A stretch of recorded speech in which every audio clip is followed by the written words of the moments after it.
Poisonous river weeds have taken over River Angor, the only source of livelihood for the people of Dzetorkoe in the Ada district of the Greater Accra Region.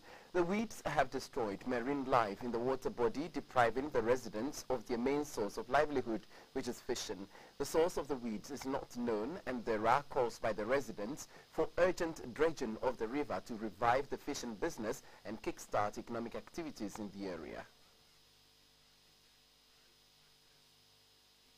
The people of Dzetorkoe settled here in the late 17th century.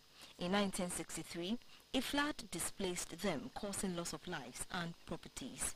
The government in power promised to compensate them, but never did. The area is connected to the national grid and has pipe-borne water for drinking. But some people still depend on River Angor, an extension of the River Volta that passes through the community to a dam for drinking purposes and other domestic use, because residents say it is expensive to buy the pipe-borne water. The river is also their source of livelihood. While the men fish using traps for their catch, the women also use baskets to pick up fingerlings and crabs from the river. For years, this has been the business in the community. Today, an unknown poisonous weed has taken over the river, killing all marine life. The situation has compelled the men to leave the area in search of greener pastures elsewhere, while the women have resorted to local mat weaving, a business they say is not lucrative.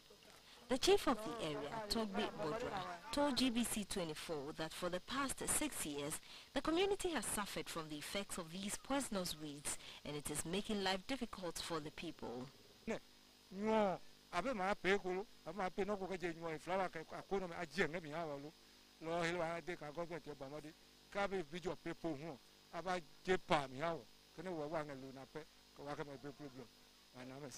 An opinion leader, Mr. Meshak Ewuku, said the bridge that connects the area to surrounding communities and a dam for business transaction has also collapsed, and the only way to commute now is by the canoe. School is now key to every success of every community. And so without school, the community will just be as it is. You can see the community. There's nothing good going on in this community because, people did not attend school. They can't afford to pay their school fees and all that. So I am calling on the appropriate authority to come to the aid of the people. Women and children are the vulnerable people here. You can see them around. The camera has been on them. You see the way, they'll be suffering. And so they have to come. The women whose businesses and livelihoods have been mostly affected by these river weeds have added their voice to the appeal to the government for a quick intervention.